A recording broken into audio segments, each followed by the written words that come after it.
Hello everyone, welcome to the channel education champion.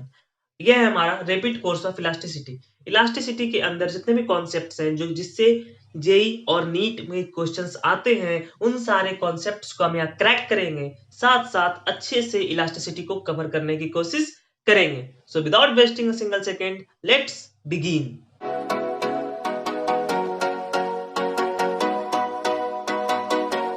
Okay, elasticity को समझने से पहले सबसे पहले आपको समझना होगा किसे, रिजिड बॉडी को, कि कोई भी बॉडी रिजिड है इसका पीटी क्या है, रिजिड बॉडी का मीनिंग क्या होता है। जैसे हमारे सामने ये मार्कर है, तो क्या ये बॉडी, ये जो मार्कर है, क्या ये रिजिड बॉडी है?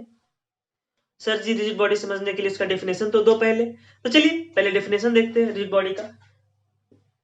Hard solid objects, hard solid objects with definite shape and size, वैसे सॉलिड ऑब्जेक्ट जिनका शेप एंड साइज फिक्स हो, शेप एंड साइज फिक्स हो, उनको अपन रिजिड बॉडी बोलते हैं। ये तो हो गई किताबी भाषा।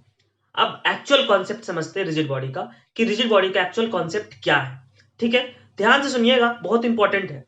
जितना ध्यान से आप लेक्चर्स को सुनिएगा उतना ज्यादा आपका दिमाग पे फोकस पड़ेगा और आपको दूर तक चीजें याद रहेंगी। और जेई के अंदर यही इंपॉर्टेंट है, आपको चीजें दूर तक याद रहे। ये कोई ऑब्जेक्ट है, क्या है? ये कोई ऑब्जेक्ट है। रिजिड बॉडी किसे कहेंगे? रिजिड बॉडी का कॉन्सेप्ट क्या है कि इस ऑब्जेक्ट पर आपने कोई दो पॉइंट लिया। सपोज कीजिए एक पॉइंट अपन ने यहां पर लिया, ये पॉइंट ए है, और एक पॉइंट अपन ने यहां पर लिया, एक पॉइंट ये बी है। ठीक है, तो रिजिड बॉडी का फंडा क्या बोलता है कि यदि कोई बॉडी है, यदि कोई बॉडी है, इस पे अपन ने दो पॉइंट लिया ए और बी, तो इन दोनों का बीच का डिस्टेंस मान लो आर था। क्या था? आर था। आर रिलेटिव डिस्टेंस दोनों के बीच में, इस ए पॉइंट और बी पॉइंट के बीच में, जबकि ए पॉइंट यहां माना था, बी पॉइंट यहां माना था, तो इन दोनों पॉइंट के बीच में जो दूरी थी वो क्या है? आर था। तो यदि आपने इस बॉडी को कंप्रेस किया, कंप्रेस किया मतलब कि बॉडी को दबाया, ये हमारा दबाया बॉडी को अपन इस तरह दबाया, तो बॉडी को दबाने पर यदि ये रिलेटिव पोजीशन चेंज ना हो, मतलब बॉडी को कंप्रेस करने के बाद हमारा बॉडी कुछ ऐसा दिखने लग गया, लेकिन फिर भी इन दोनों के बीच का जो पोजीशन था वो आर था, वो आर जो पहले था वही बाद में बना रहा, तब ऐसे बॉडी को हम क्या बोलेंगे? रिजिड बॉडी बोलेंगे। तब क्या बोलेंगे? रिजिड बॉडी बोलेंगे। रिजिड बॉडी कब बोलेंगे? जब किसी बॉडी के दो पॉइंट के बीच का जो इंटर रिलेशन है, जो दोनों के बीच में, जो हमारा इंटर मॉलिक्यूलर डिस्टेंस बोल सकते हो या फिर उन दोनों के बीच में रिलेटिव डिस्टेंस बोल सकते हो, वो चेंज नहीं हो, आइदर बाय कंप्रेसिंग और बाय इनलोंगेटिंग। इसको अगर अपन खींच रहे हैं तो भी, तब भी किसी दो पॉइंट के बीच का जो रिलेटिव पोजीशन था, जो रिलेटिव डिस्टेंस था, वो सेम बना रहे, तब वैसे बॉडी को हम लोग क्या बोलते हैं? रिजिड बॉडी बोलते हैं। यानी कि इस बॉडी को यहां पर अपन ने कंप्रेस किया है, हो सकता है अपन इस बॉडी को कंप्रेस ना करके क्या कर रहे हो? इनलोंगेट कर रहे हो, इनलोंगेट कर रहे हो। इनलोंगेट मतलब इसको खींच रहे हो, इस तरह, ये इस तरह खींचा, ये इस तरह खींचा, तो क्या इन दोनों के बीच में जो डिस्टेंस था वो डिस्टेंस अगर सेम बना हुआ है तो हम बोलेंगे कि ये बॉडी हमारा रिजिड बॉडी है। लेकिन रियलिटी इसके विपरीत है। रिजिड बॉडी केवल एक कॉन्सेप्ट है। क्या है? केवल एक कॉन्सेप्ट है। Actual in reality rigid body exist नहीं करता है। कोई भी बॉडी हो, सर कैसे बोल रहे हो रिजिड बॉडी एग्जिस्ट नहीं करता? हमने तो पूरा चैप्टर पढ़ा है रिजिड बॉडी डायनेमिक्स, जिसको रोटेशनल मोशन भी बोलते हैं। तो सर वो क्या सारा कॉन्सेप्ट फ्लॉप है? वो नहीं, सारा कॉन्सेप्ट फ्लॉप नहीं है, बट रियलिटी की बात करें तो कोई भी ऑब्जेक्ट है, चाहे ये मार्कर हो या फिर कोई भी दुनिया, आपके हाथ में आपका मोबाइल होगा, आपका लैपटॉप होगा, आपके सामने जिस भी चीज से आप स्टडी कर रहे हैं, चीजों को समझने की कोशिश कर रहे हैं, उन सब में हमारा कंप्रेशन और इनलोंगेशन होता है। मतलब अगर अपन ने इस मार्कर को कंप्रेस किया है तो ये जो रिलेटिव पोजीशन था, या इस मार्कर को खींचा है, इनलोंगेट किया है, तो इन दोनों के बीच में जो रिलेटिव डिस्टेंस आर जो इनिशियल है और जो आर फाइनल है, ये एक दूसरे के बराबर नहीं होता है। लेकिन लेकिन लेकिन क्या? ये बराबर नहीं होता। लेकिन रिजिड बॉडी में तो बराबर होना चाहिए था। यानी कि रियलिटी में कोई भी बॉडी रिजिड नहीं होता है। सर हमें तो नहीं दिख रहा, हम तो इसको कंप्रेस कर रहे हैं, कहाँ थोड़ा सा भी कंप्रेस हो रहा है? यस, ये कंप्रेस हो रहा है, भले ये कंप्रेशन बहुत ज्यादा कम है। क्या है? बहुत ज्यादा कम है, मतलब अपन कंप्रेस कर रहे हैं तो माइक्रोमीटर्स में कंप्रेशन हो रहा है, लेकिन कंप्रेशन हो तो रहा है, लेकिन कंप्रेशन हो तो रहा है। मतलब क्या है सर इसका? मतलब ये है कि सॉलिड ऑब्जेक्ट्स के अंदर भी इनलोंगेशन और कंप्रेशन होता है। जब भी अपन फोर्स लगाएंगे तो डिफॉर्मेशन होगा। क्या बोलना चाह रहे हो? समझते हैं अगले स्लाइड पे। रिजिड बॉडी आपको समझ में आ गया? रिजिड बॉडी क्या है? एक कॉन्सेप्ट है। रिजिड बॉडी नाम का चीज कोई एग्जिस्ट नहीं करता है। रिजिड बॉडी किसे कहते हैं? रिजिड बॉडी का मतलब क्या है कि किस इन सारी चीजों को आप समझ चुके हैं। तो अब बात करते हैं इस चैप्टर के अंदर कि अपन ने किसी बॉडी के ऊपर फोर्स लगाने पे क्या होगा। अपन इस बॉडी को खींच रहे हैं, तो इसके अंदर क्या होगा? इस बॉडी को खींचने पर ये थोड़ा सा इनलोंगेट होगा। हमें भले पता नहीं चल रहा है, इनलोंगेशन बहुत छोटा है, मैक्रो में है। इन मैक्रोस्कोप से अगर उसको देखेंगे, मैक्रोस्कोपिक लेवल पे देखेंगे, तब हमें दिखेगा कि हाँ कुछ तो ये लंबा हुआ है, लंबाई में बढ़त हुई है।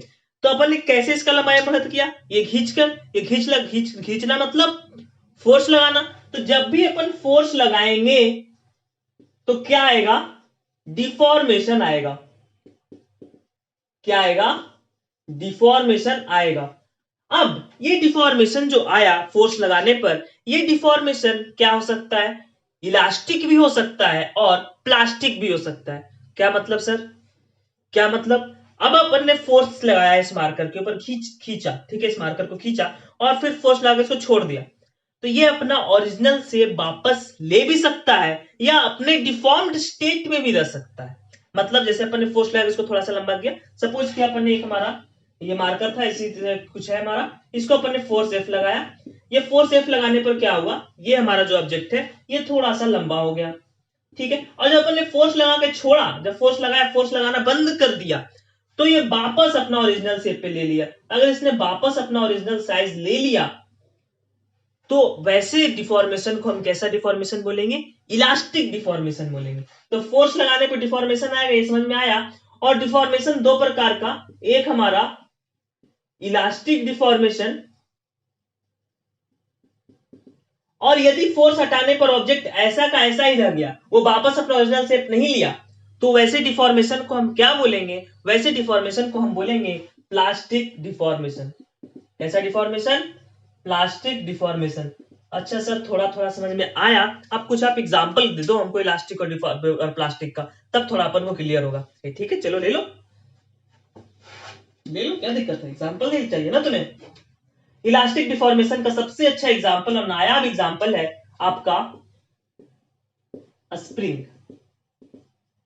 स्प्रिंग के अंदर क्या होता है? स्प्रिंग ऐसा था, आप इस पे फोर्स एफ लगाओ, एफ लगाने पे थोड़ा ऐसा लंबा होगा, जैसे आप फोर्स लगाना छोड़ोगे वापस अपना ओरिजिनल लेंथ में आ जाएगा। तो ये हमारा कैसा डिफॉर्मेशन है? Elastic deformation. अच्छा प्लास्टिक डिफॉर्मेशन का एग्जांपल दो सर। वो तो प्लस स्प्रिंग हमको ही पता था। इलास्टिक का, प्लास्टिक का बताओ। प्लास्टिक का हो गया मड, मिट्टी, या गुना हुआ आटा। गुना हुआ आटा, आटा को आपने गुन दिया, मथ कर, ऐसे ऐसे दबाकर गुनते हैं ना, उसके बाद तो क्यों वापस अपना आटा का शेप ले सकता जैसा वो था? नहीं ले सकता, वो डिफॉर्म्ड स्टेट में ही रहेगा, ठीक है ना। तो ये समझ में आया प्लास्टिक डिफॉर्मेशन में मड, आटा या मिट्टी है, मिट्टी को अपन ऐसे करके कोई शेप बना दिया तो वापस अपना ओरिजिनल शेप थोड़ी ले लेगा, वापस अपना ओरिजिनल मिट्टी वाला शेप तो नहीं ले लेगा ना। तो ऐसे डिफॉर्मेशन को क्या बोलेंगे? Plastic deformation. जो फोर्स लगाया वो डिफॉर्म्ड स्टेट में ही रह गया, वो वापस अपना ओरिजिनल शेप नहीं लिया, तो ऐसे डिफॉर्मेशन को हम बोलते हैं प्लास्टिक डिफॉर्मेशन। और ये जेई के अंदर बहुत ज्यादा इंपॉर्टेंट सेगमेंट है, ध्यान से सुनिएगा। आगे जो लाइंस बोलने जा रहा हूं बहुत ज्यादा इंपॉर्टेंट है जेई से रिलेटेड, तो आप अगर जेई मेंस को टारगेट कर रहे हैं तो ध्यान से सुनिएगा लेक्चर को, बहुत इंपॉर्टेंट कॉन्सेप्ट कंसाइज थ्योरी के साथ आपको दी जा रही है, ध्यान समझिएगा, ठीक है। तो यहां तक समझ में आता है अपन को कि हाँ फोर्स क्या होता है, कैसे इलास्टिक बॉडी क्या होता है, इलास्टिसिटी मतलब डिफॉर्मेशन क्या होता है, इलास्टिक डिफॉर्मेशन और प्लास्टिक डिफॉर्मेशन क्या होता है, ये सब चीजों के बारे में तो थोड़ा थोड़ा जान लिए हैं। अब सवाल ये है कि इस चैप्टर के अंदर हम क्या सीखने वाले हैं। ये इलास्टिसिटी चैप्टर के अंदर हम डिस्कशन किस चीज के बारे में करेंगे? इलास्टिसिटी चैप्टर के अंदर डिस्कशन किस चीज के बारे में करेंगे? तो इलास्टिसिटी का मीनिंग क्या है? इलास्टिसिटी चैप्टर के अंदर अपन डिस्कशन करेंगे। इलास्टिसिटी का मीनिंग क्या है? टेंडेंसी क्या? Tendency to gain original shape and size, tendency to gain original shape and size when the applied force is removed. When the applied force is removed. क्या meaning है इसका? कि जब अपन ने फोर्स लगाया था, जैसे इस मार्कर के ऊपर ही मैंने देखा ना, इस मार्कर के ऊपर ही समझा था कि अपन ने एक सपोज मार्कर की जगह एक स्प्रिंग ले लेते हैं, ये हमारा एक स्प्रिंग है, क्या? एक स्प्रिंग है। इस स्प्रिंग के ऊपर अपन ने एक फोर्स लगाया और जब ये फोर्स लगाकर छोड़ा, क्या किया?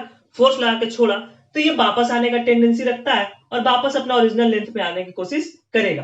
तो हो सकता है कि कोई बॉडी ऐसा हो जो वापस एकदम ओरिजिनल शेप ले ले, तो अपन बोलेंगे उसको इलास्टिक बॉडी है, इलास्टिक डिफॉर्मेशन हुआ था, इलास्टिक की तरह शो कर रहा है। लेकिन कुछ बॉडी ऐसे भी होंगे जो पहले तो नेचुरल लेंथ यहां था, लेकिन पूरा नेचुरल लेंथ वापस नहीं लिया, थोड़ा सा डिफॉर्म रह गया, थोड़ा सा डिफॉर्म रह गया, यानी रिफॉर्म होने की कोशिश तो करी उसने। यानी जब अपन फोर्स हटाएंगे, ध्यान समझना यार क्या बोल रहा हूं मैं, जब अपन इस फोर्स को हटाएंगे, जिस फोर्स को अपन से इसको खींचा था, वो फोर्स हटाएंगे तो क्या होगा? ये अपना ओरिजिनल शेप लेने की कोशिश करेगा। तो ओरिजिनल शेप अगर ले पाया पूरी तरह से, तब तो इसको इलास्टिक, एकदम इलास्टिसिटी, प्योर इलास्टिक है, अच्छा इलास्टिक है। लेकिन कुछ अगर जैसा छोड़ा था वैसा ही रह गया था, तो प्लास्टिक है, प्योर प्लास्टिक है। लेकिन ऐसा भी हो सकता है कि टेंडेंसी, उस टेंडेंसी की चर्चा करेंगे इस चैप्टर के अंदर, इस चैप्टर के अंदर, इलास्टिसिटी चैप्टर के अंदर, कि कोशिश तो करेगा गेन होने की, गेन करने की कोशिश करेगा। अब ये पूरा अपना वापस ओरिजिनल शेप ले लिया या नहीं लिया, वो तो अलग अलग बातें हैं, वो अलग अलग डिपेंड करेगा फैक्टर्स पे, ठीक है। इस चैप्टर के अंदर क्या, हम उस टेंडेंसी को डिस्कस करेंगे, ओरिजिनल शेप एंड साइज को गेन करने की टेंडेंसी को, जो अपन अप्लाइड फोर्स हटा देंगे। अपने अप्लाइड फोर्स हटाया तो कैसे अपना ओरिजिनल शेप एंड साइज लेगा, वापस लेगा तो किस हद तक लेगा, कहां तक लेगा, क्या अपना ओरिजिनल शेप साइज में आ जाएगा, नहीं आएगा तो क्यों नहीं आएगा, उन सारी चीजों के बारे में अपन इलास्टिसिटी के अंदर चर्चा करेंगे। ओके सर जी, थोड़ा थोड़ा समझ में आया इलास्टिसिटी, अब समझ में आ रहा है इलास्टिसिटी चैप्टर के अंदर अपन क्या पढ़ने वाले। ओके ओके, ठीक है ठीक है ठीक है ठीक है ठीक है, यहां तक समझ में आता है चीजें। अब आगे, ओके लेट अस सी। हमने देखा कि हमने किसी स्प्रिंग के ऊपर, ये हमारा स्प्रिंग मान लो, इस पर एक फोर्स एफ लगाया, ठीक है, और एफ लगाने के बाद छोड़ दिया, ठीक है, तो ये वापस अपना ओरिजिनल शेप ले रहा है, ठीक है। तो सवाल ये आता है मेरे मन में, ये आपके मन में भी आ रहा होगा, कि इसको ओरिजिनल शेप पे वापस ला कौन रहा है? फोर्स तो अपन ने जो लगाया वो तो हट गया ना, ये तो हट गया। ये हमारा नेचुरल लेंथ था, ये नेचुरल लेंथ पे फोर्स लगाने पे हमारा ऐसा कुछ लंबाई बढ़ा, और फिर जब वापस ये अपना ओरिजिनल शेप पे आ रहा है, तो हमें ये नहीं समझ में आ रहा कि ये फोर्स जो अपन ने एफ लगाया, जब ये हटा तो इसको वापस कौन ला रहा है? इसको वापस ला कौन रहा है अपने ओरिजिनल शेप साइज में? कौन सा फोर्स है? कौन सा फोर्स है जो इसको वापस इसको ओरिजिनल शेप पे ला रहा है? जब अपन इसको खींच रहे हैं, फोर्स लगा रहे हैं, तो खींचा है तो समझ में आ रहा है कि अपन ने फोर्स लगा के इसको खींचा, ठीक है। लेकिन जब अपन ने फोर्स छोड़ दिया इसको, जब फोर्स कोई लग ही नहीं रहा, तो इसको वापस इसको ओरिजिनल शेप और साइज में ला कौन रहा है? अच्छा, बत्ती खुली, चलो खोलते हैं। देखो, जब अपन ने फोर्स लगाया ना, तो जाहिर सी बात है इसका इलोंगेशन हो रहा है, मतलब कुछ वर्क हुआ है, वर्क हुआ है ना। तो क्या हुआ? Work is done during deformation. जब अपन ने डिफॉर्म किया इसको, चाहे तो कंप्रेस किया होगा, चाहे तो इलोंगेट किया होगा, तो जब अपन ने इसको कंप्रेस या इलोंगेट किया है, तो वर्क हुआ है ड्यूरिंग डिफॉर्मेशन। और दिस वर्क डन, और ये जो वर्क डन हुआ ना, this work done is stored as elastic potential, ध्यान समझना, इलास्टिक पोटेंशियल एनर्जी। इसको अपन क्या बोलते हैं? ईपीई। जो अपन ने इसको फोर्स लगा के खींचा, तो ये एक्स दूरी डिस्प्लेस हुआ सपोजिंगली, तो ये जो वर्क डन हुआ, ये जो वर्क हुआ डिफॉर्मेशन के दौरान, यही वर्क डन किस फॉर्म में स्टोर हो गया? स्प्रिंग के पास या किसी बॉडी के पास, रिजिड बॉडी के अंदर, किसी रिजिड बॉडी के कॉन्सेप्ट के अंदर, क्या इस फॉर्म में इलास्टिक पोटेंशियल एनर्जी के रूप में ये स्टोर हो गया। और this elastic potential energy, this EPE is utilized during reformation. Reformation के दौरान यही इलास्टिक पोटेंशियल एनर्जी यूज होकर ये वापस अपना ओरिजिनल शेप एंड साइज पे आता है। इसका मतलब है कि इलास्टिक पोटेंशियल एनर्जी स्टोर होता है जब अपन डिफॉर्मेशन करते हैं, और इस डिफॉर्मेशन के बाद वही इलास्टिक पोटेंशियल एनर्जी यूटिलाइज होता है रिफॉर्मेशन के लिए। और जो रिफॉर्मेशन के लिए जो रिफॉर्मेशन के लिए जो इलास्टिक पोटेंशियल एनर्जी यूटिलाइज हुआ, ये इसका इंटरनल है, क्योंकि कोई बाहर एक्सटर्नल की तरफ से कोई फोर्स नहीं लग रहा है। तो कौन सा फोर्स रिस्पॉन्सिबल है इसको वापस लाने के लिए? क्या ये एफ एक्सटर्नल जो अपने स्टार्टिंग में लगाया था? नहीं। कौन सा फोर्स रिस्पॉन्सिबल है? Internal force. कौन सा फोर्स? Internal force. और ये फोर्स को अपन क्या बोलते हैं? Internal restoring force. क्या बोलते हैं?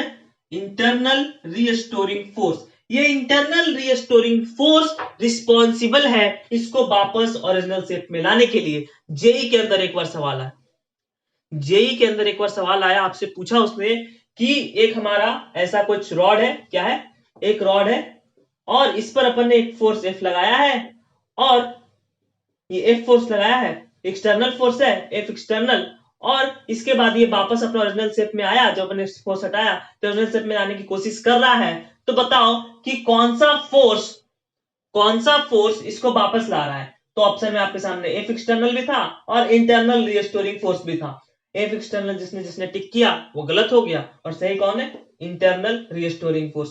ये रॉड का इंटरनल रीस्टोरिंग फोर्स है जो इसको वापस अपने ओरिजिनल शेप एंड साइज में ला रहा है, ना कि एक्सटर्नल फोर्स जो अपन ने लगाकर उसको चेंज किया था। लेकिन संयोग ऐसा है कि जो ये एक्सटर्नल फोर्स है एफ एक्सटर्नल, ये हमारा इंटरनल रीस्टोरिंग फोर्स के बराबर निकल के आता है। क्या निकल के आता है? इंटरनल रीस्टोरिंग फोर्स के बराबर निकल के आता है। मतलब जो इंटरनल रीस्टोरिंग फोर्स है वो किसके बराबर निकल के आता है? मैग्नीट्यूड में एक्सटर्नल फोर्स जो अपन ने अप्लाई किया था किसी बॉडी को कंप्रेस करने के लिए या इलॉन्गेट करने के लिए। ठीक है, लेट अस मूव अहेड और कुछ बातें और करते हैं। और ये कुछ और बातें बहुत ज्यादा इंपॉर्टेंट है, तो ध्यान से लगे रहे लेक्चर के साथ। आपको जेई के हर एक क्वेश्चन यहाँ पे मिल जाएंगे। आप जेई के हर एक क्वेश्चन को यहाँ पे मैप कर सकते हैं। जितने तरह के कॉन्सेप्ट हैं इस चैप्टर के अंदर उन सबको यहाँ पे कराया जाएगा। साथ साथ आपके सामने वो सारी चीजें आ जाएंगी जिससे आप जेई एडवांस तक के क्वेश्चन को फोड़ सकते हैं, उनको अच्छे से सॉल्व कर सकते हैं। सब कुछ आपको कराया जाएगा इस चैप्टर के अंदर। आप निश्चिंत रहें, साथ साथ लगे रहें, बस मेहनत करते रहें, आप अपने रिजल्ट तक जरूर पहुंच पाएंगे। ठीक है, चलिए अब आपको मैं बताता हूं। ये हमारा एक ये हमारा एक रॉड है, इस पे अपन ने फोर्स एफ लगाया। ठीक है, फोर्स एफ लगाने के बाद क्या हुआ?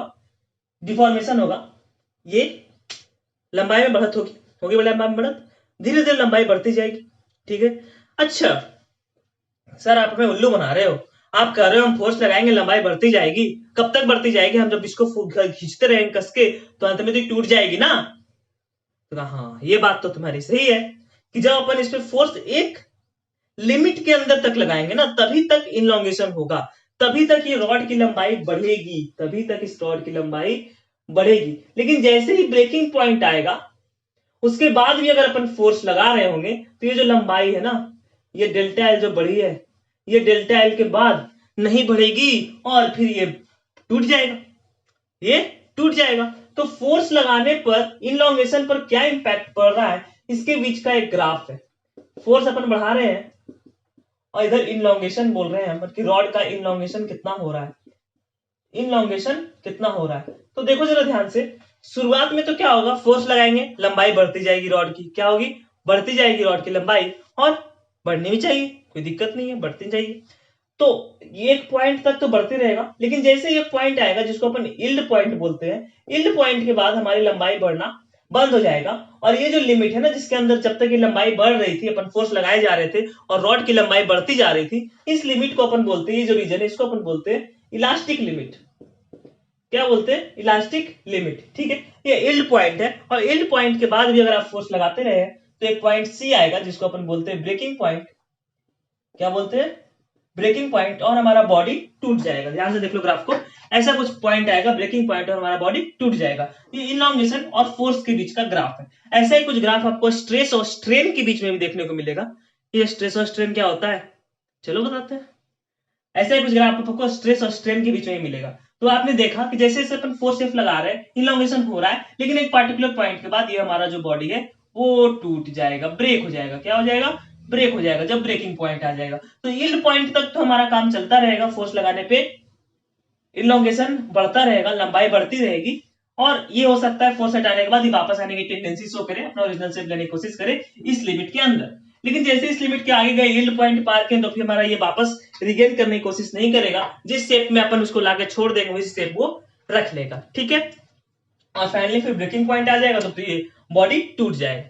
ठीक है, अब बात करते हैं इस चैप्टर का कोर कॉन्सेप्ट स्ट्रेस की। किसकी बात करते हैं? स्ट्रेस की, जो कि इस चैप्टर का कोर कॉन्सेप्ट है।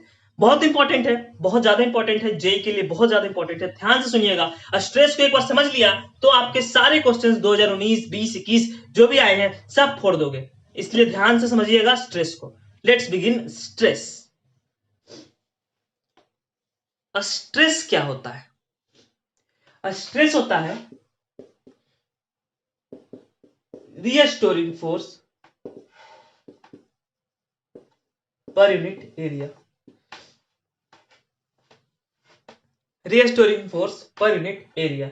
जैसे अपन ने जो किया था वही सेम से देखते। ये रॉड था, इसके ऊपर एक फोर्स लगाया। अब ये एक फोर्स लगाने के बाद क्या होगा, जब अपन इस फोर्स को लगाने के बाद इसको छोड़ देंगे तो ये वापस अपना ओरिजिनल शेप लेने की कोशिश करेगा। पहले तो ये थोड़ा सा लंबा होगा, हाँ सर जी थोड़ा सा लंबा होगा। फोर्स अपन ने हटा दिया है, जैसे अपन ने यहाँ से फोर्स हटाया तो ये वापस अपना ओरिजिनल शेप लेगा। तो ओरिजिनल शेप लेने के दौरान जिस फोर्स का ये यूज करेगा, जिस फोर्स का ये यूज करेगा अपना ओरिजिनल शेप लेने में, वो फोर्स कौन सा होगा? रीस्टोरिंग फोर्स होगा। और बाय मैग्नीट्यूड वो इस एफ के बराबर होगा। मैंने बताया था कि जो इस एक्सटर्नल फोर्स अपन जिस अप्लाइड फोर्स से अपन इलोंगेट करते हैं, संयोग ऐसा है कि इंटरनल रीस्टोरिंग फोर्स उसके बराबर होता है इक्विलिब्रियम पे। ऐसा ही होना चाहिए, क्योंकि जब ये यहाँ पे पहुंच चुका होगा तो हमारा इक्विलिब्रियम आ चुका होगा, और इक्विलिब्रियम पे हम ऐसा बोल सकते हैं कि हमारा जो रीस्टोरिंग फोर्स है वो हमारा एफ के बराबर होगा, तभी तो इसको वापस अपने ओरिजिनल शेप एंड साइज पे ला पाएगा। ठीक है, तो इंटरनल रीस्टोरिंग फोर्स हमारा एक्सटर्नल फोर्स के बराबर होता है। ये बात आपको अच्छे से क्लियर है। तो यहाँ पर हम लिखेंगे जो अपन ने फोर्स लगाया था F बाई ये वाला एरिया ऑफ क्रॉस सेक्शन, इस एरिया ऑफ रॉड का क्रॉस सेक्शन F बाई ए। ठीक है, ये स्ट्रेस की बात होगी कि हाँ ये हमारा स्ट्रेस होता है। ठीक है, अच्छा इसको थोड़ा और अच्छे से समझते हैं, थोड़ा ध्यान से और अच्छे समझते हैं स्ट्रेस को। कोई जल्दी नहीं है, आराम से सीखेंगे, क्योंकि अभी जेई 2022 में थोड़ा टाइम है, आपके पास है टाइम, तो आप अच्छे से इन चैप्टर्स को कर ले, जो कि इजी है और बहुत ज्यादा मजेदार सेगमेंट है। सारे सवाल वन शॉट में, वन लाइन में उड़ जाते हैं, तो ध्यान से समझिएगा। ठीक है, अब मैं आपको कुछ बातें और बताता हूँ, जो बातें बहुत ज्यादा इंपॉर्टेंट है स्ट्रेस के सवालों को करने के लिए। ये थ्योरेटिकल पार्ट हो गया, लेकिन न्यूमेरिकल पार्ट में कई बार आप फंस जाते हैं, तो उन पार्ट्स को भी समझना बहुत ज्यादा जरूरी है। ठीक है, ओके। अच्छा, क्या करना जरूरी है? ये हमारा एक पुली है, ठीक है, और इस पुली को अपन ने यहाँ से एफ फोर्स से खींचा। ठीक है, तो एफ फोर्स से जब अपन ने इसको खींचा, ध्यान समझना, अब ये हमारा जो रॉड, ये हमारा जो रस्सी, वो क्या है? मासलेस है। कैसा है? मासलेस है। तो अगर ये मासलेस है हमारे सामने, ये जो रस्सी हमारा मासलेस है, तो एफ फोर्स यहाँ लग रहा है, ध्यान से। तो एफ फोर्स यहाँ लग रहा है, तो अगर तुमसे कोई पूछे कि यहाँ पर कितना फोर्स है, तो बोलोगे एफ, जैसा हमारा रोप के अंदर होता है, इधर एफ बाई टू, इधर एफ बाई टू, यहाँ भी एफ, यहाँ पर, यहाँ भी एफ, यहाँ पर, यहाँ भी एफ, यहाँ पर, यहाँ भी एफ। तो ये सब जगह फोर्सेस कितने लग रहे हैं? एफ के बराबर ही लग रहे हैं इधर की ओर। ओके, अच्छा, अब एक इंपॉर्टेंट सेगमेंट और है स्ट्रेस का, वो जो ध्यान समझिएगा, वो ये है ना कि ये करो, ये वाला सेगमेंट एफ और एफ दोनों तरफ इस तरह अपन खींच रहे हैं। ठीक है, यहां पर अपन रीस्टोरिंग फोर्स का वैल्यू एफ के बराबर लेंगे। बात सही है, रीस्टोरिंग फोर्स एफ के बराबर लेंगे। एफ इधर भी, एफ इधर भी। ठीक है, क्या बोल रहे हो सर, यहाँ 2f क्यों नहीं लिया? और ये वाला सेगमेंट, ये हमारा एक रॉड ऐसा हमारा दीवार से हिंच है, और इसको एफ फोर्स अपन ने खींचा है, तो दोनों जगह जो एफ है ना, रीस्टोरिंग फोर्स, वो एफ के बराबर ही है। क्या है? रिस्टोरिंग फोर्स F के बराबर है, यहाँ भी F के बराबर है और यहाँ भी रिस्टोरिंग फोर्स F के बराबर है। क्या कह रहे हो सर, ऐसा कैसे हो सकता है? यहाँ पर 2F है ना, इधर भी लग रहा है इधर भी लग रहा है, यहाँ पर केवल एक साइड ही लग रहा है, यहाँ पर तो केवल एक साइड ही लग रहा है ना, यहाँ पर दोनों साइड लग रहा है। ध्यान समझना, ये दोनों चीज एक है। यहाँ पर जो अपन स्ट्रेस लिखेंगे इस पार्टिकुलर केस में, तो यहाँ पर स्ट्रेस लिखेंगे F बाई ए, और जब यहाँ पर स्ट्रेस लिखेंगे तो यहाँ पर भी स्ट्रेस लिखेंगे F बाई ए। क्यों ऐसा? क्यों ऐसा? इसलिए क्योंकि तुम्हें लग रहा है कि केवल एक साइड में आप फोर्स है, लेकिन इन रियलिटी तुम न्यूटन के लॉस को देखोगे तो एक दीवार इसके ऊपर फोर्स लगा रहा है। यहाँ पर F फोर्स है, यहाँ भी F, यहाँ भी F, यहाँ भी F, यहाँ भी F, यहाँ भी F, और ये दीवार इसके ऊपर एक्सटर्नल फोर्स F लगा रहा होगा। मतलब ये बात और ये बात दोनों सेम बात है, तो दोनों जगह स्ट्रेस का वैल्यू F बाई ए ही होगा। यहाँ पर दीवार भी तो इसके ऊपर एक फोर्स लगा रहा होगा ना, क्योंकि ये मूव नहीं कर रहा है, ये इक्विलिब्रियम में है, ये हमारा ऑब्जेक्ट इधर उधर जा नहीं रहा है, तो F फोर्स दीवार भी इधर की ओर लगा रहा होगा, तब तो ये ऐसे कैसा है, तब तो ये ऐसे का ऐसा है, तब तो ये कहीं नहीं जा रहा। मतलब कि ये बात, यानी कहने का मतलब क्या है कि ये वाला बात, ये वाला F फोर्स से अपन ने इसको एक साइड खींचा, या फिर ये ऐसा ब्लॉक है और इधर दोनों तरफ F फोर्स लगाया है, दोनों का मीनिंग एक है, दोनों एक ही चीज है। क्यों? क्योंकि दीवार भी इसके ऊपर एक F फोर्स ऐसे लगा रहा होगा, न्यूटन के लॉस लगा के देख लो। ठीक है ना, क्लियर? अब समझते हैं स्ट्रेन क्या होता है। स्ट्रेन होता है relative change in dimension. Relative change in dimension, इसका मीनिंग क्या है? क्या हमारा एक रॉड था, फिर से रॉड का एग्जांपल ले रहे हैं क्योंकि रॉड बहुत ज्यादा आपको क्वेश्चंस के अंदर मिलेगा। एक फोर्स F लगाया, इसका पहले लेंथ क्या था? L था। फोर्स लगाने के बाद क्या हुआ? ये थोड़ा सा लंबा हो गया, ठीक है, और ये डेल्टा L से लंबा हो गया, ठीक है, ये हमारा लेंथ L और इसका अब एक्चुअल लेंथ क्या हो गया? L प्लस डेल्टा है। तो स्ट्रेन, जिसको अपन सिग्मा से भी कई बार डिनोट करते हैं, वो क्या होता है? डेल्टा L बटा L, ये हमारा स्ट्रेन है। Relative change in dimension, dimension में जो रिलेटिव चेंज है उसी को अपन स्ट्रेन बोलते हैं।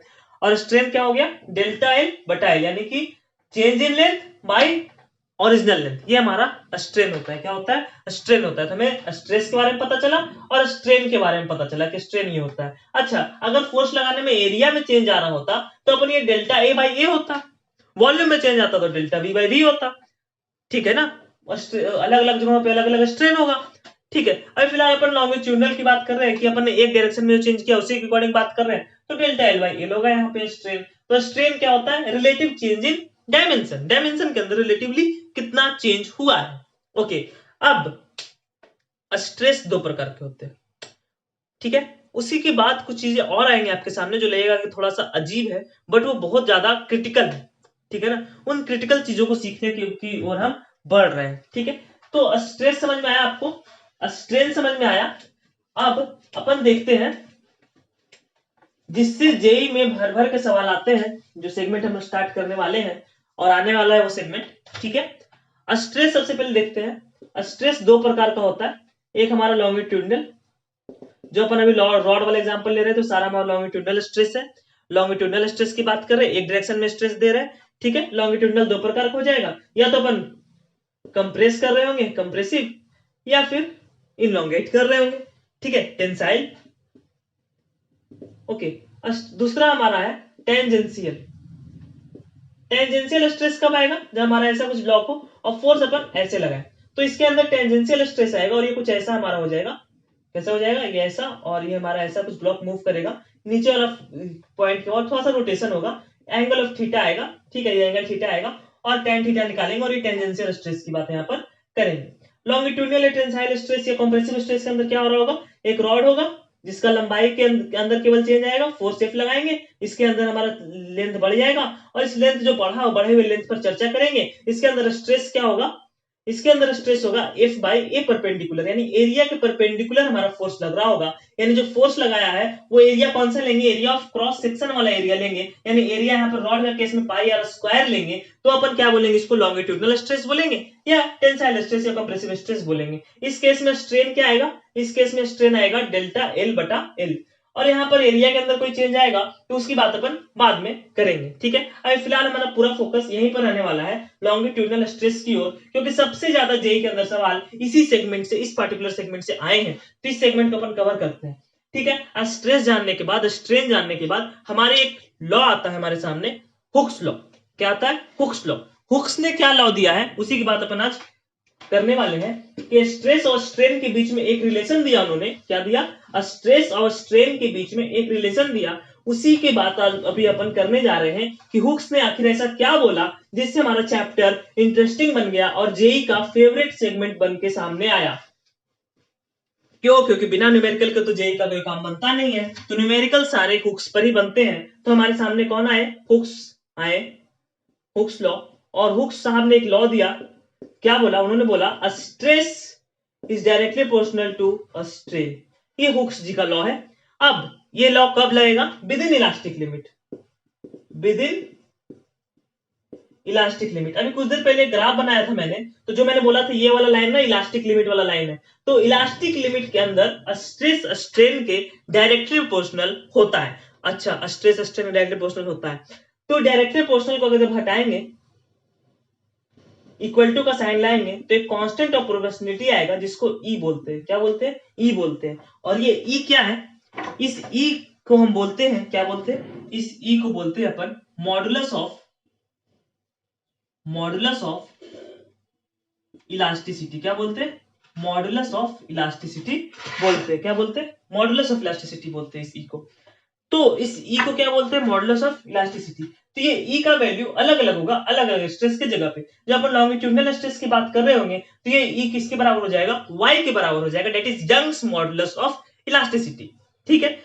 ओके ओके, क्लियर है ना? तो हमारा जो इलास्टिक मॉडुलस है, मॉडुलस ऑफ इलास्टिसिटी है, ये 3 प्रकार का होता है। उन तीनों के बारे में अपन बात करते हैं, ठीक है।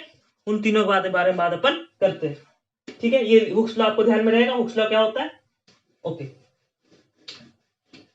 चैप्टर को रैपिड रिवीजन इसलिए मैं करा रहा हूं ताकि आपका जेईई 2022 के अंदर आप बहुत अच्छा स्कोर कर सके। इस चैप्टर के अंदर मैक्सिमम जो कॉन्सेप्ट है वो कवर हो जाएंगे ये नेक्स्ट पेज से। ये नेक्स्ट पेज है ना, इलास्टिक मॉडुलस, ये हमारा 3 प्रकार का होता है। जो ई हमारा था, अपन ने ई को क्या डिफाइन किया? स्ट्रेस बटा स्ट्रेन। ये हमारा इलास्टिक मॉडुलस है, ये 3 प्रकार का। एक हमारा यंग्स मॉडुलस। कौन सा modulus? Young's modulus of elasticity. दूसरा हमारा shear modulus, shear modulus of elasticity. और तीसरा हमारा bulk modulus of elasticity. Young's modulus of elasticity इसको अपन y से रिप्रेजेंट करते हैं। शियर मॉडुलस ऑफ इलास्टिसिटी इसको अपन ईटा से, कई बार g से रिप्रेजेंट करते हैं। बल्क मॉडुलस को अपन b से रिप्रेजेंट करते हैं। ये कब आएगा? ये हमारा लॉन्गिट्यूडनल स्ट्रेस के टाइम आएगा। ये हमारा शियर स्ट्रेस जब अपन टेंजेंशियल फोर्स लाएंगे तब आएगा। और जो वॉल्यूम के अंदर चेंजेस की बात करेंगे तो हमारा बल्क मॉडुलस सामने आएगा। मेजरली लिक्विड्स के अंदर इसका यूज आता है। सबसे इंपॉर्टेंट जेईई मेंस के लिए आपके सामने है ये यंग्स मॉडुलस, बहुत ज्यादा इंपॉर्टेंट है। इससे सवाल हर साल आता है। ये जेईई मेंस और नीट के लिए बहुत ज्यादा इंपॉर्टेंट सेगमेंट है और आज हम इसी को कवर करेंगे। इनको अपन नेक्स्ट लेक्चर में कवर करने की कोशिश करेंगे, ठीक है। तो हम किसकी बात करेंगे आज? केवल यंग्स मॉडुलस ऑफ इलास्टिसिटी की बात करेंगे। इससे आपका 80% आपका जो क्वेश्चंस आते हैं इलास्टिसिटी के, वो यंग्स मॉडुलस ऑफ इलास्टिसिटी पर ही आते हैं। तो बहुत इंपॉर्टेंट है, आप ध्यान से सुने। यंग्स मॉडुलस ऑफ इलास्टिसिटी पर अपन अब उसका थ्योरी देखने वाले यंग मॉडुलस ऑफ इलास्टिसिटी का, उसके बाद अपन ढेर सारे जेईई के प्रीवियस ईयर क्वेश्चंस करेंगे और आप कह रहा हो ना, गर्दा उड़ा दोगे, मजा आ जाएगा आपको कि हाँ कुछ किया है हमने आज कुछ सीखा है, ऐसा आपको लगेगा। ओके, चलिए यंग्स मॉडुलस ऑफ इलास्टिसिटी की बात करते हैं। यंग्स मॉडुलस ऑफ इलास्टिसिटी हमने क्या बताया? हुक्स ने बताया stress is directly proportional to strain. और हमारा यंग मॉडुलस ऑफ इलास्टिसिटी कहां लगता है? जब हमारा लॉन्गिट्यूडनल स्ट्रेस हो, मतलब हमने फोर्स ऐसा लगाया रॉड के ऊपर, ठीक है। ये हमारा एरिया ऑफ क्रॉस सेक्शन है, इसमें फोर्स एफ ऐसे लग रहा है। तो यदि हम लॉन्गिट्यूडनल की बात कर रहे हैं तो stress is equal to Young's modulus time of strain. और स्ट्रेस क्या होता है? Restoring force per unit area, और एरिया यहाँ पे ए परपेंडिकुलर आएगा क्योंकि एरिया ऑफ क्रॉस सेक्शन लेंगे। हमारा ये जो मॉडुलस है किसके कारण आता है? लॉन्गिट्यूडनल के कारण आता है, लॉन्गिट्यूडनल स्ट्रेस के कारण आता है। तो लॉन्गिट्यूडनल स्ट्रेस मतलब कि लेंथ के अंदर केवल एक डायमेंशन के अंदर चेंज हो रहा है और इस तरफ फोर्स सिर्फ हमारा लग रहा है। तो स्ट्रेस को अपन लिख देंगे F by A और यंग्स मॉडुलस हमारा y। स्ट्रेन के बारे में मालूम है कि फोर्स जो अपन ने लगाया तो इसके अंदर ये कुछ थोड़ा सा लंबा हो गया होगा, ठीक है, ये डेल्टा एल लंबा हो गया होगा, तो स्ट्रेन हमारा क्या होता है डेल्टा एल बटा एल। तो हमारे सामने डेल्टा एल का वैल्यू तुमसे कोई पूछे तो तुम बोलोगे delta L is equal to L को इधर ले जाओ F L by A by, F L by A by. तो कोई तुमसे डेल्टा एल पूछेगा तुम डेल्टा एल इस तरह बता दोगे। ये हमारे सामने हथियार आ गए हैं, फॉर्मूले आ गए हैं, इसी के ऊपर अब बहुत सारे जेई के सवाल भी आने वाले हैं, प्रीवियस ईयर क्वेश्चंस। आज अपन बहुत सारे प्रीवियस ईयर क्वेश्चंस करेंगे इसी के ऊपर, ठीक है। Delta L is equal to F L by A by. कोई फोर्स पूछे तो कोई फोर्स पूछे, ये फोर्स इंटरनल रिस्टोरिंग फोर्स है और बाय मैग्नीट्यूड ये एक्सटर्नल अप्लाइड फोर्स के बराबर आता है। ऐसा अपने संयोग से बड़ा कैसा होता है ये अपन को पता है। तो हमारे पास अगर कोई इंटरनल रिस्टोरिंग फोर्स एफ का वैल्यू पूछे तो ए को इधर कर दो, ए वाई डेल्टा एल बटा एल, ये आपके सामने एफ का वैल्यू आ गया। अब इन दो फॉर्मूले से आपका सारा काम बन जाएगा। आप यंग मॉडुलस पूछे तो आप यंग मॉडुलस निकाल लोगे, डेल्टा एल पूछे तो डेल्टा एल निकाल लोगे, और सबसे ज्यादा जो है ना डेल्टा एल आपसे पूछेगा तो आप डेल्टा एल आराम से निकाल सकते हैं इन कॉन्सेप्ट का यूज करके, ठीक है। ये आपका यंग मॉडुलस ऑफ इलास्टिसिटी समाप्त होता है, ठीक है। अब आते हैं क्वेश्चंस के ऊपर जो कि जेई के अंदर आए हुए हैं। ये थ्योरी का कंसाइज थ्योरी मैंने आपको दे दिया, यंग मॉडुलस का पूरा अच्छे से एकदम कंसाइज कंसेप्ट एकदम क्लियर है। अब अपन क्वेश्चंस के ऊपर जंप करेंगे और उन क्वेश्चंस के थ्रू आप अपने माइंड को फ्रेश करेंगे और समझेंगे हाँ ये तो बहुत आसान है, हमसे बहुत अच्छे से सवाल हो रहे हैं और सारे सवाल जेई के होंगे, ठीक है। तो don't forget to like the video and subscribe और क्या सब्सक्राइब करो यार, और क्या करना है, ठीक है ना। क्वेश्चंस आने वाले हैं, क्वेश्चंस करोगे बहुत मजा आएगा। इस सवाल को देखते हैं। A steel wire having a radius of 2 mm carrying a load of 4 kg hanging from a ceiling, given that G is equal to इतना, what will be the tensile stress that would be developed in the wire। ये सवाल आपका JEE mains 2019 में अप्रैल को आया है, अप्रैल में आया हुआ सवाल है। क्या बोला है, एक स्टील के वायर से अपन 4 kg का ब्लॉक टांग रखा है और हमसे स्ट्रेस की बात करिए। तो स्ट्रेस क्या होता है एफ बाई ए, यानी ये नीचे 4G लग रहा होगा, 4G और ये स्टील का एरिया, यानी हमसे वैल्यू किसका पूछा है, टेंसाइल स्ट्रेस पूछा है ना। तो टेंसाइल स्ट्रेस किसके बराबर होगा, टेंसाइल स्ट्रेस होगा एफ बाई ए परपेंडिकुलर होगा, ठीक है, एफ आपस में परपेंडिकुलर। तो फोर्स का वैल्यू क्या लिखेंगे अपन, फोर्स का वैल्यू लिखेंगे 4G और एरिया क्या होगा पाई आर स्क्वायर। आर का वैल्यू कितना है हमारे सामने 2 mm है, तो R is equal to 2 into 10 to the power -3 metre हो जाएगा। mm को मीटर में कर दिया अपन ने, ठीक है ना, देखो ध्यान से। अब R का वैल्यू हमारे पास है और 4G अपन को मालूम है, G का वैल्यू अपन को 3.1 पाई बोला लेने के लिए, तो G का वैल्यू अगर 3.1 पाई ले लेते हैं, ठीक है, और पाई की जगह पाई आ गया और रेडियस हमारा R2 है, तो 2 इंटू 10 टू द पावर -3 का होल स्क्वायर। तो यहाँ पर जो हमारा आंसर क्या निकल के आएगा, पाई से पाई गया और ये 4 निकल जाएगा, 4 से 4 कट जाएगा और आंसर हमारा आ जाएगा 3.1 into 10 to the power 6। Solve कर लोगे आंसर दिख जाएगा 3.1 इंटू 10 टू द पावर 6 और हमारा आंसर क्या चला जाएगा, ऑप्शन नंबर सी चला जाएगा। तो कितना सिंपल सवाल था। आपसे इसके अंदर क्या पूछा था, स्ट्रेस पूछा था, stress is equal to F by A, F की जगह डाला 4G, area pi R square और हमारा आंसर तक हम पहुंच गए, ठीक है।